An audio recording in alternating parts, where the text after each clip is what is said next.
अंतिम चरण चल रहा है। महाराज अर्जुन जी महाराज राजपाट अपने पोते परीक्षित जी को सौंप करके चले जाते हैं, हिमालय चले जाते हैं। इधर परीक्षित जी महाराज राजपाट समाज समार गल के महाराज परीक्षित जी राजा बन गए। राजा बन करके महाराज परीक्षित जी वहीं पर शासन करने लगे, अपने राज्य को चलाने लगे। धीरे धीरे समय व्यतीत हुआ। एक दिन की बात की महाराज परीक्षित जी शिकार खेलने के लिए चले हैं वन की तरफ। घोड़े पर सवार हुए और वन की तरफ शिकार खेलने के लिए महाराज परीक्षित जी जाते हैं।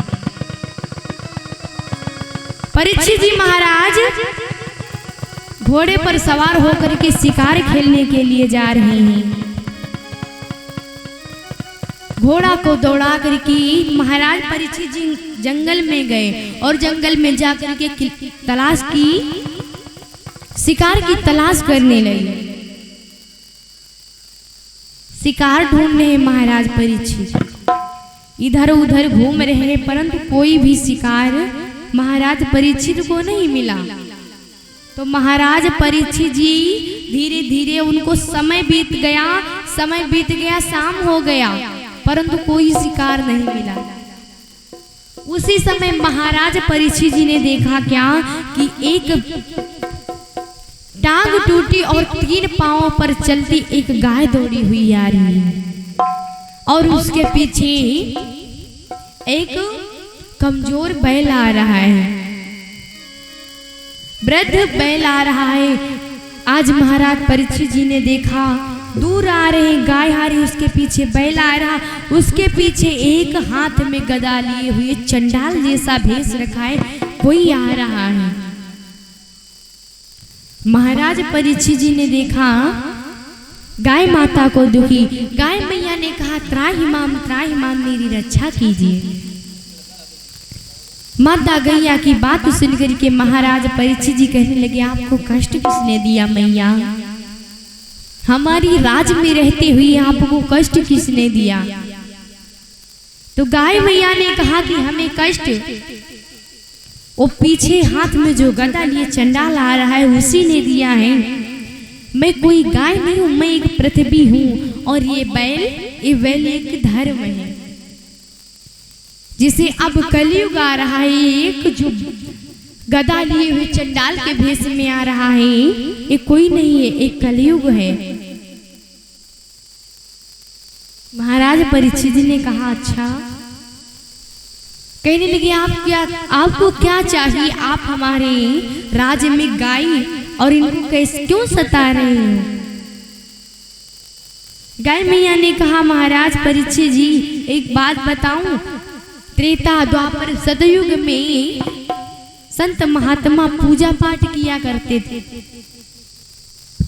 परंतु अब कलयुग आ रहा है, कलयुग में पूजा पाठ तो होगा ही नहीं, पूजा पाठ होगा ही नहीं। अगर होगा तो वहां पर दिखावा ज्यादा किया जाएगा। और महाराज गाय मैया सुना रही कि कलयुग में जुआ शराब पीना लोग बहुत पसंद करेंगे। हर एक व्यक्ति हर एक दूसरे को धोखा देगा, हर एक व्यक्ति किसी का दर्द नहीं समझेगा। यही महाराज कलयुग में होने वाला है। गाय मैया की बात सुनकर के महाराज परीक्षित कहने लगे कि अगर ये अनहोनी आने वाली, संकट आने वाला है तो हम इसे जड़ से क्यों ना मिटा दें, हम पहले ही से मार डालेंगे। महाराज परीक्षित जी ने निकाला तलवार और मारने चले। कलयुग ने कहा महाराज आप हमें मत मारिए, क्योंकि आप हमको मत मारिए। महाराज परीक्षित जी कहने लगे क्यों ना मारे।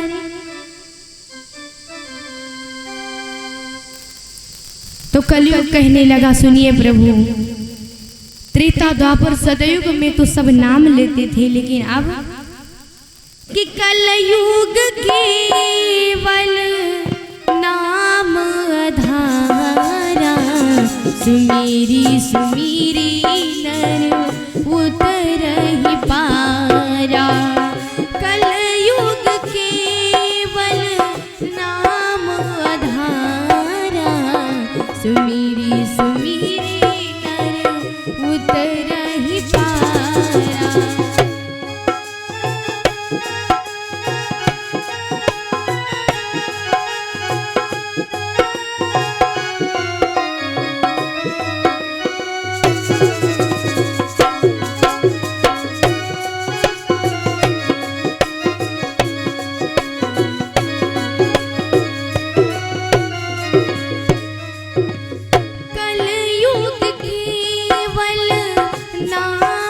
अधारा, सुमेरी सुमेरी भव उतरहि पारा, कलयुग केवल नाम अधारा, सुमेरी सुमेरी नर उतरहि पारा, कलयुग केवल नाम अधारा, सुमेरी सुमेरी नर उतरहि पारा, सुमेरी सुमेरी नर उतरहि पारा।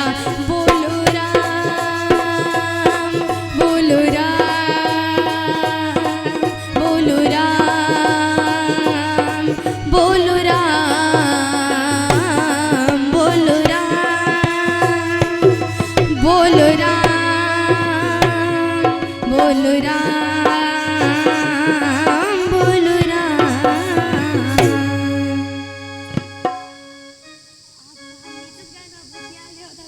में बहुत सारे उपद्रव हैं, लेकिन एक ही कलयुग केवल नाम आधारा, ओ सुमेरी सुमेरी नर उतरहि पारा। कलयुग केवल नाम आधार है, इसको सुन करके ही भव से पार हो जाएगा। इसका नाम स्मरण से ही व्यक्ति भव से पार हो जाएगा।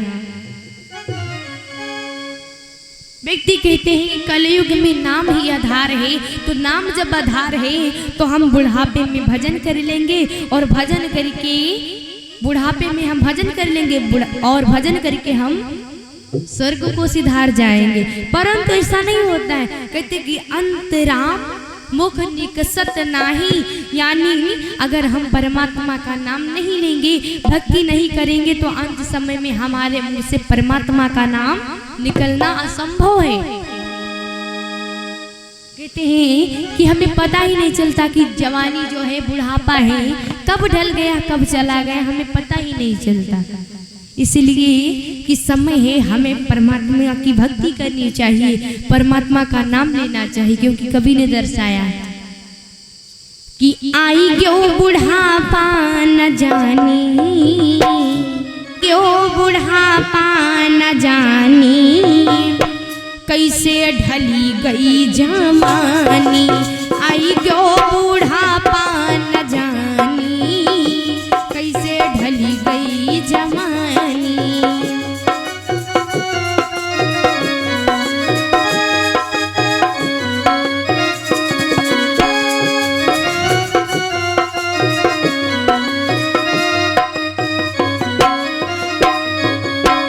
जली गई जवानी मोरी, ढली गई जवानी, ढली गई जवानी मोरी, ढली गई जवानी जवानी।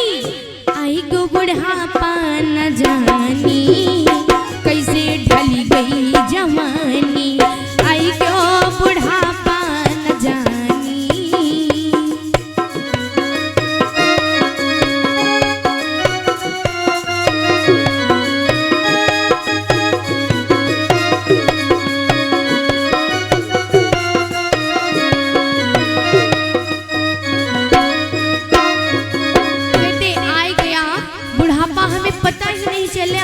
कि कब हमारी जो शरीर है, मानव का शरीर है, जिंदगानी है, कब ढल गई हमें पता ही नहीं चला।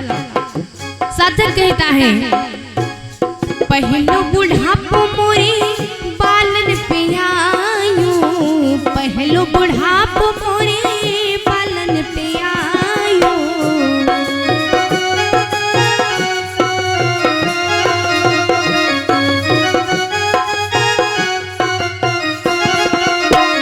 पहलो बुढ़ापो मोरे बालन पे आयो, पहलो बुढ़ापो मोरे बालन पे आयो। तब डाई ने है, तब डाई ने कई मेहरबानी, कैसे ढली गई जवानी। डाई ने कई मेहरबानी, कैसे ढली गई जवानी। हाय हाय आई क्यों बुढ़ापो न जानी, कैसे ढली गई जवानी।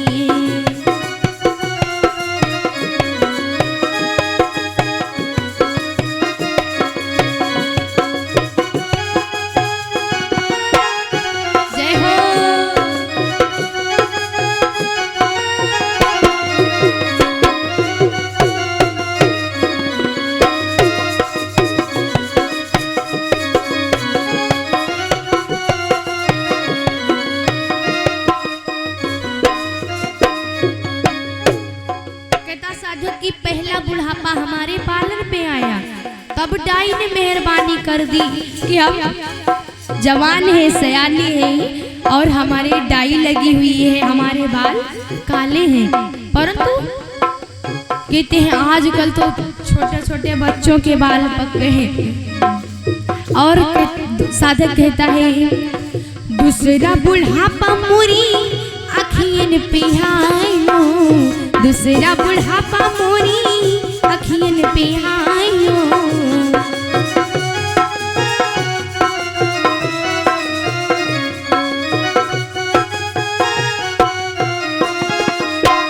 दूसरा बुढ़ापा मोरी अखियन पे आयो, दूसरा बुढ़ापा मोरी अखियन पे आयो। हाय चश्मे ने, हाय हाँ चश्मे ने कई मेहरबानी, कैसे ढल गई जवानी। चश्मे ने कई मेहरबानी, कैसे ढल गई जवानी। हाँ आई क्यों बुढ़ापा न जानी, कैसे ढल गई जवानी।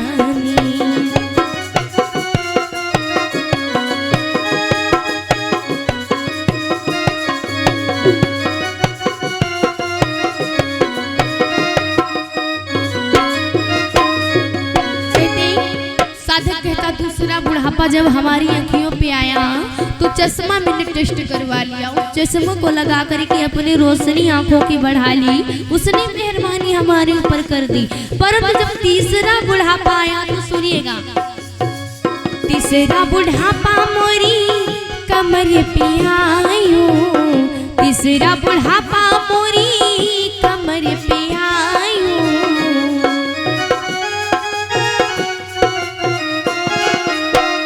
तीसरा बुढ़ापा मोरी कमर पे आयो, तीसरा बुढ़ापा मोरी कमर पे आयो। हाय लाठी ने, हाय अरे लाठी ने कई मेहरबानी, कैसे ढल गई जवानी। लाठी ने कई मेहरबानी, कैसे ढल गई जवानी। आई क्यों बुढ़ापो न जानी, कैसे ढल गई जवानी।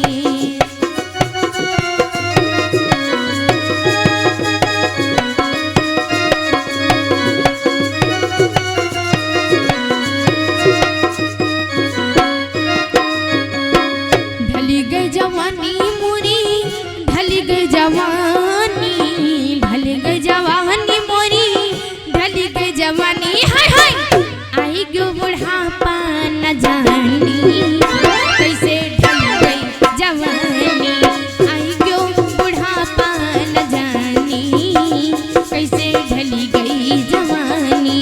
आई क्यों बुढ़ापा न जानी, कैसे ढली गई जवानी। आई क्यों बुढ़ापा न जानी, कैसे ढली गई जवानी। प्रेम से बोलिए सच्चे दरबार की। हमारी उमरिया है, हमारी जिंदगी है, कब ढल गई हमें पता ही नहीं चला। कब हमारे ऊपर बुढ़ापा आ गया दादा कि कब हमारी उम्र जिंदगी बीत गई, हमें पता ही नहीं चला कि हमारी जिंदगी कितनी जल्दी समाप्त हो गई, कुछ पता ही नहीं चला। इसलिए कहते हैं कि परमात्मा की भक्ति भी करना जरूरी है, हर एक चीज करना जरूरी, क्योंकि कहते हैं समय समय पर हर एक चीज लाभदायक है, हर एक चीज करना चाहिए, परमात्मा का भजन भी करना चाहिए। क्योंकि परमात्मा ने हमें हाथ दिए हैं, कान दिए हैं, मुख दिया है, जीभ दी है, आंखें दी हैं, हाथ दिए हैं, पैर दिए हैं, सब कुछ हमें दिया है। अगर परमात्मा बनाना भी चाहता तो हमें गाय भैंस बना देता, कुत्ता बिल्ली बना देता, परंतु परमात्मा ने हमें मानव बनाया है। तो इस मानव जीवन को हम व्यर्थ क्यों जाने दें, क्योंकि परमात्मा ने बड़े ही भाग्य से हमें ये जीवन दिया है, क्योंकि हमारा बड़ा ही सौभाग्य है जो हमें मानव का शरीर प्राप्त हुआ है। कहते हैं कि बड़े भाग्य मानुष तन पावा, सुर दुर्लभ ग्रंथन गावा। बड़े भाग से मनुष्य, जो मनुष्य का शरीर है बड़े भाग्य से प्राप्त हुआ है, और बड़े भाग्य पाई सत्संगा, यानी बड़े भाग्य मानुष तन पावा, बड़े भाग्य पाई सत्संगा। बड़े भाग्य से हमें सत्संग प्राप्त होता है और बड़े ही भाग्य से मानव का शरीर मिलता है। हर एक व्यक्ति के बस की बात नहीं है कि उसके जीवन में सत्संग प्राप्त हो। अब आप सभी के जितने भी हमारे भैया दादा लोग, हमारे भक्तगण आए हैं, सभी के जीवन में ये प्रभु की भक्ति प्राप्त हुई, सत्संग प्राप्त हुआ। परंतु हमारे भैया घर में बैठे, माताएं बहनें घर में बैठी, उनको नहीं प्राप्त है, उन्हें नहीं परमात्मा की भक्ति है, नहीं उनको प्राप्त हुआ कि परमात्मा की भक्ति वो करें, इसलिए वो दरबार में नहीं आए। जिससे जिसको प्रभु से लगाव है वही परमात्मा के दरबार में आए, जिसे प्रभु ने बुलाया वही परमात्मा के दरबार में आता है।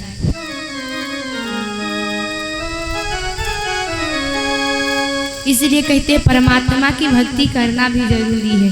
हमारी उम्र कब ढल जाए हमें पता ही नहीं है, इसलिए बस परमात्मा से कहना कि हे प्रभु आप अपनी शरण में लेते रहिए, आपसे कुछ नहीं मांगना है। जब जब भी इस धराधाम पर पाप बढ़ा, कष्ट बढ़ा, परमात्मा ने किसी न किसी रूप में हमें दर्शन दिया, इस धराधाम का कष्ट मिटाया है। बस बात आ जाती है तो कहना ही पड़ता है कि हे प्रभु बस आप अपनी शरण में ले लीजिए हमें, और आपसे हमें कुछ नहीं चाहिए, बस दया दृष्टि आपकी बनी रहे, आपसे परमात्मा कुछ नहीं चाहिए। बस यही कहना है कि अवध बिहारी हो आए शरण तिहारी, महिमा भारी हो आए शरण तिहारी, कि हे अवध बिहारी हम आपकी शरण में आए हैं, तो आप हमें अपनी शरण में स्थान दीजिए परमात्मा। कि अवध बिहारी हो आए बिहारी हो आए शरण तिहारी, महिमा भारी हो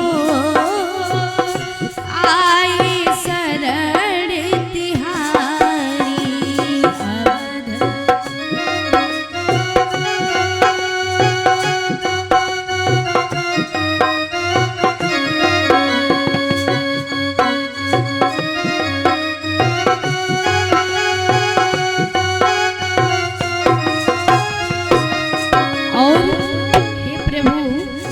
भी भक्तों पर कोई ना कोई संकट पड़ा है तो परमात्मा आपने किसी न किसी रूप में उसे सहायता दी है, सहायक बने हैं।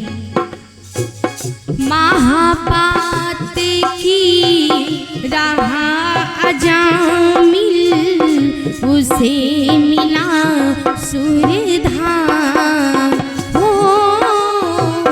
महापात की राह उसे मिला सूरधाम, नारायण आ गए लिया जब पुत्र का अपने नाम, नारायण आ गए लिया जब पुत्र का अपने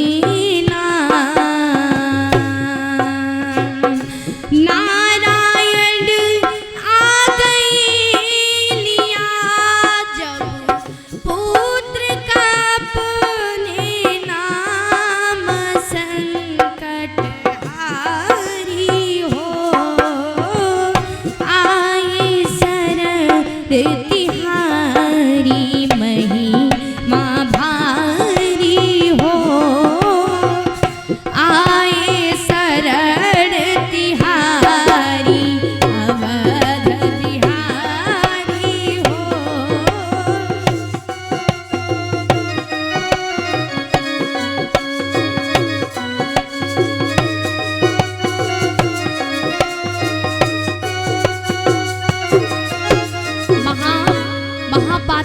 अजामिल रहा, उसे स्वर्ग मिला, स्वर्गधाम मिला, उसे परमात्मा स्वयं लेने आए। कितना नीच था। उसने अपने बच्चे का नाम रखा था नारायण, और जब उसके अंतिम घड़ी आई तो अपने लाला को अपने बेटे का नाम लेने लगा, नारायण नारायण नारायण। प्रभु ने सोचा कि हमारा अजामिल नाम स्मरण कर रहा है, प्रभु बैकुंठ से चल करके आए, उसे स्वर्गधाम मिला। कहते हैं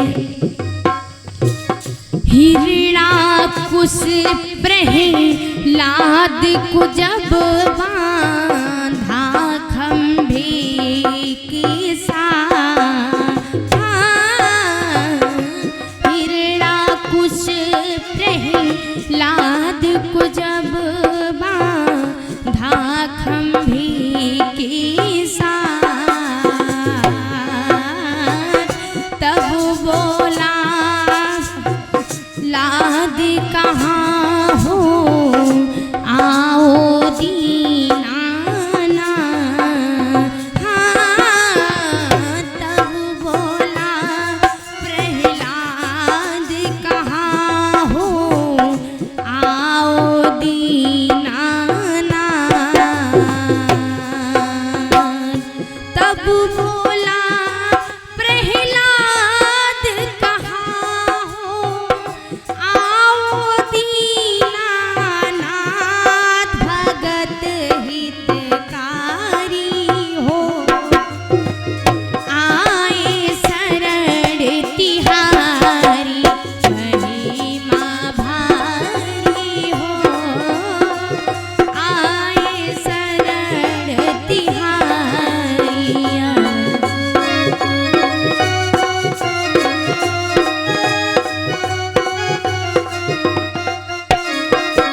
कहते प्रहलाद के पिता हिरणाकुश ने जब प्रहलाद को खंबे के साथ बांधा तो प्रहलाद ने टेर लगाई, परमात्मा प्रभु कहाँ हुआ। उसने आवाज लगाई तो प्रभु दीनानाथ तुरंत ही वहां पर आए, खंबे में आकर के उस हिरणाकुश का संहार कर दिया। कहते हैं साधक लिखता है, जिस समय जल में गजराज और ग्राह में युद्ध हुआ, उस समय गजराज के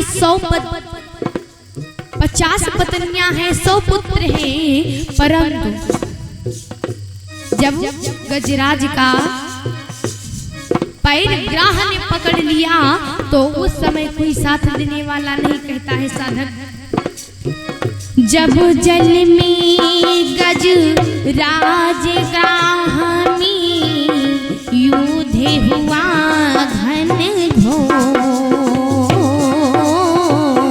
जब जल में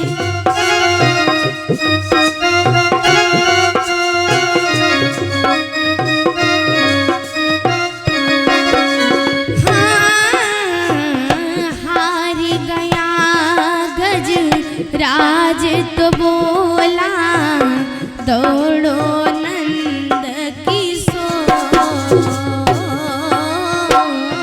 जब जल में गजराज ग्राह में युद्ध हुआ घन घोर, हार गया गजराज तो बोला दौड़ो नंद किशोर, हार गया गजराज तो बोला दौड़ो नंद किशोर, महिमा न्यारी हो आए शरण तिहारी, अवध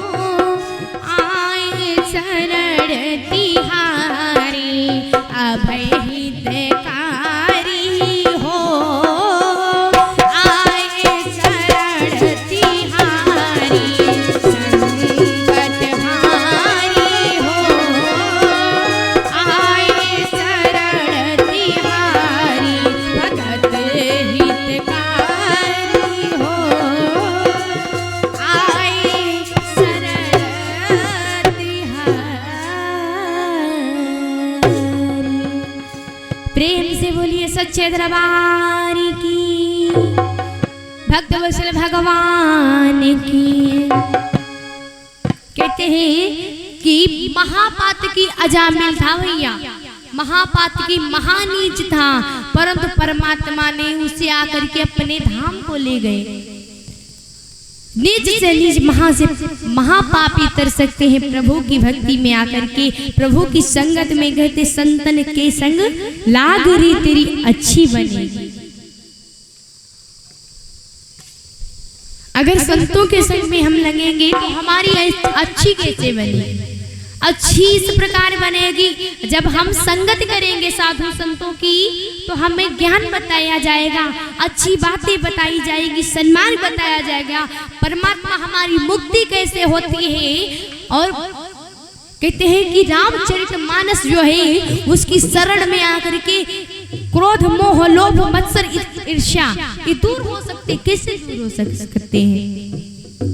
रामचरितमानस दूर नहीं कर सकती है, परंतु अगर उसकी शरण में हम रामचरितमानस की शरण में आएंगे, श्री राम कथा की शरण में आएंगे, श्रीमद् भागवत की कथा की शरण में आएंगे तो हमें ज्ञान होगा और उस ज्ञान के कारण हम कभी भी पाप नहीं करेंगे। अगर हम रामचरितमानस के शरण में हैं तो ये हमें पता होगा कि भाई भाई का कैसा नाता है, एक माँ के प्रति कैसा आचरण करना चाहिए, एक भाई के प्रति कैसा आचरण करना चाहिए, ये हमें सीख दी जाएगी।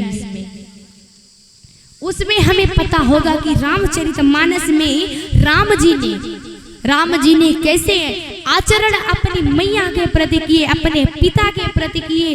भरत जी ने एक भाई, भरत जी ने राम के प्रति कैसा आचरण किया, राम जी ने भरत के प्रति कैसा आचरण किया, लक्ष्मण जी ने राम जी के प्रति कैसा आचरण किया।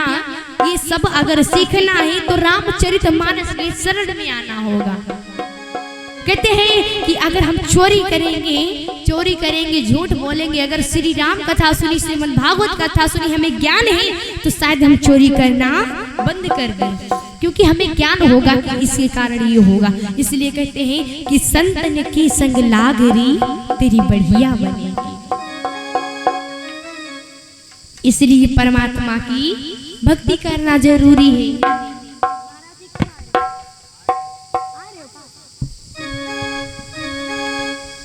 कहने लगे कि महाराज कि हमारे में परीक्षित जी महाराज जी से कलयुग कह रहा महाराज हमारे में अधर्म उपद्रव तो बहुत है, परंतु एक बहुत अच्छा उपाय है कि कलयुग केवल नाम आधारा, ओ सुमिरी सुमिरी नर उतरहि पारा। कलयुग केवल नाम आधार है, इसके नाम आधार से हम भवसागर को प्राप्त कर सकते हैं।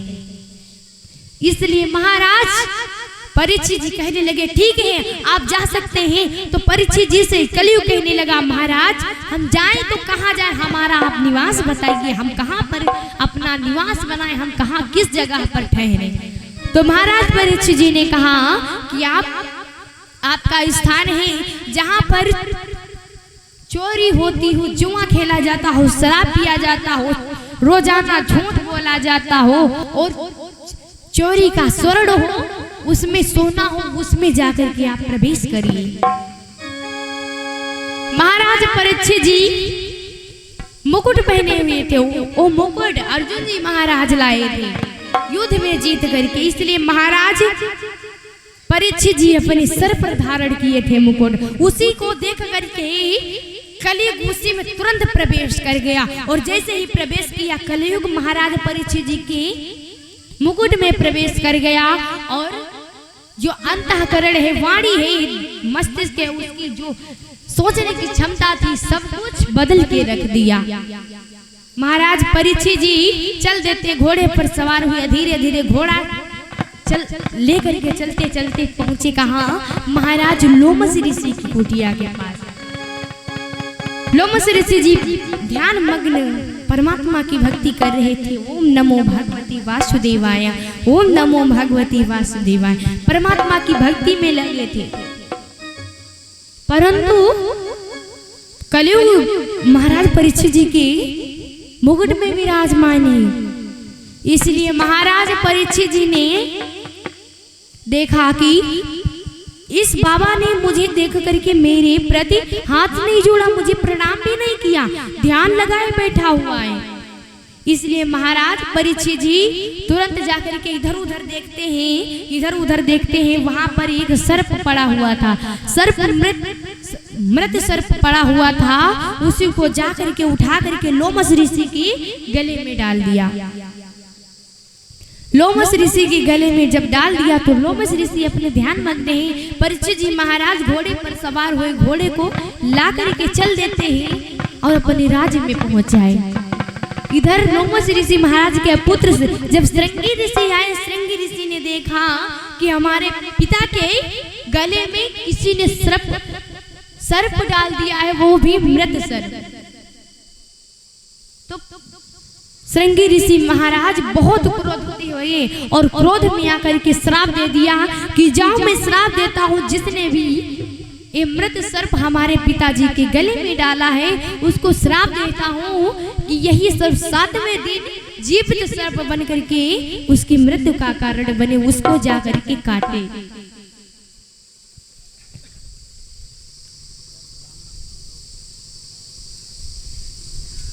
उसी समय महाराज परीक्षित जी अपने राज्य में पहुंच गए। इधर लोमस ऋषि महाराज अपने ध्यान से हटे। जब उन्होंने सुना कि हमारे पुत्र ने श्राप दे दिया है, तुरंत ही ध्यान को हटाया और दौड़ते हुए राजा परीक्षित की राज्य में गए। वो जानते हैं कि राजा परीक्षित बहुत ही धर्मात्मा राजा है, परंतु उसके जो मस्तिष्क में है, उसके मुकुट में कलयुग विराजमान है। इसलिए महाराज लोमस ऋषि तुरंत ही भागते हुए राज्य में परीक्षित जी महाराज के गए। परीक्षित जी महाराज विश्राम कर रहे हैं। कहने लगे, आप